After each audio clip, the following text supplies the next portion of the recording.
আল্লাহ বলছেন ওয়াকাযযাবু বিআয়াতিনা কিযাবা, এরা দুনিয়াতে যতদিন বেঁচে ছিল ততদিন আমার কোরআনকে, আমার হাদিসকে অস্বীকার করেছে, আমার নবীকে অস্বীকার করলো, আমার কোরআনের বিধানকে অস্বীকার করলো, কোরআনের আইনকে তারা মানে নাই, কোরআনের সমাজ তারা বাস্তবায়ন করতে চায় নাই। যারা কোরআনের পক্ষে কথা বলে তারা তাদের বিরুদ্ধে ষড়যন্ত্র করেছেন, কোরআনের মাহফিলকে বন্ধ করতে চেয়েছিল।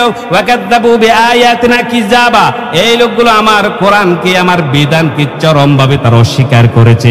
কোরআনের রাজনীতি তারা অস্বীকার করেছে। বলে হুজুর কোরআনের রাজনীতি কিল্লাই হইব, রাজনীতি আর ধর্ম তো আরেকটা জিনিস। ও মিয়া, কোরআনের প্রত্যেকটা অক্ষরের মধ্যে রাজনীতি আছে, ঠিক কিনা বলুন? যারা জানে না তারা এই কথা বলে। কোরআনে কারীমের শুরু থেকে শেষ পর্যন্ত প্রথম অক্ষর হচ্ছে বা, শেষের অক্ষর হচ্ছে সিন। বা সিন যদি মিলিয়ে না হয়, যদি বাস হয়ে যায়, তার মানে যথেষ্ট একটা মানুষের জন্য। কুড়ে ঘর থেকে শুরু করে সংসদ ভবন পর্যন্ত দুনিয়ার জীবন সবটুকুন কোরআনের মধ্যে আল্লাহ পুঙ্খানুপুঙ্খানুভাবে বলেছেন কিনা বলেন? এই জন্য ওয়াকাযযাবু বিআয়াতিনা কিযাবা, এই লোকগুলো যতদিন দুনিয়াতে ছিল ততদিন আমার বিধানকে অস্বীকার করেছে। আমি বলেছি নামাজ পড়ো, তারা বলে নামাজ দুই ওয়াক্ত পড়ে, আরেকটা পড়ে না।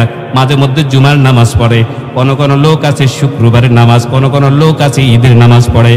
আফাতুমিনুনা বিবাদিল কিতাবি ওয়া তাকফুরুনা বিবাদ, ও আমি আল্লাহর কোরআনের কিছু অংশ মানা আর কিছু অংশ মানবো না, এরকম আছে নাকি?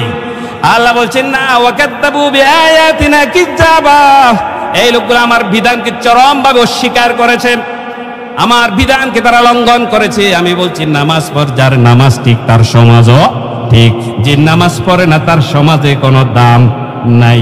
যে নেতার নামাজও ঠিক সেই নেতা সমাজেও ঠিক। এমন নেতা নির্বাচন করতে হবে যে মসজিদের কাতারে থাকে, এমন নেতা নির্বাচন করতে হবে যে নামাজেও আছে সমাজেও। আমি এমন নেতা আছে কিন্তু সমাজে আছে নামাজে নাই, এমন নেতা আমাদের সমাজে কম না বেশি? এখন সামনের যুগ হচ্ছে ইসলামের যুগ। আগামীর বাংলাদেশ হবে কিসের বাংলাদেশ?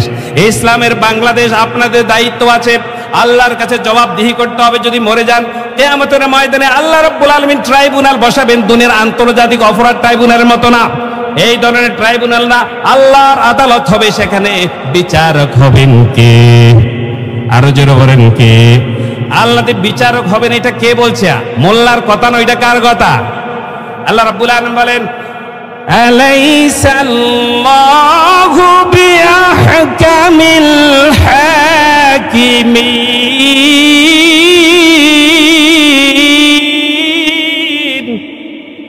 আল্লাহু আকবার, জোরে বলেন। কোরআন শুনতে ভালো লাগে কিনা? যে বলে আমার কোরআন শুনতে ভালো লাগে না, বুঝে গেছে তার ঈমান দুর্বল। এই জন্য কোরআনের আয়াত শুনলে সুবহানাল্লাহ, আল্লাহু আকবার বলার দরকার আছে না নাই? আল্লাহ রাব্বুল আলামিন কিয়ামতের ট্রাইব্যুনাল বসাবেন। সেখানে দুনিয়াতে আপনি যে বিচার পান নাই, ওই যে বিচারক, জালিম বিচারক, টাকা খেয়ে পক্ষপাতিত্ব করে দলীয়ভাবে নিজের বংশীয় হিসেবে বিচার আপনার পক্ষে রায় দেয় নাই, অথচ এটা আপনার পক্ষের বিচার। আল্লাহ রাব্বুল আলামিন বলেন, তুই হতাশ হবি না, লা তাকনাতু মির রাহমাতিল্লাহ। ও বান্দা, দুনিয়াতে বিচার পাস নাই, কোনো অসুবিধা নাই, কারণ এই দিন শেষ নয়, আরো দিন আছে। কিয়ামতের ময়দানে আমি ট্রাইব্যুনাল বসাবো, সেখানে বিচার হবে। বিচারকের বিচারক হচ্ছে আমি তার বিচার তোর সামনে করে করে তার উপরে তাকে আল্লাহর জাহান্নামের মধ্যে ঢুকিয়ে দিব।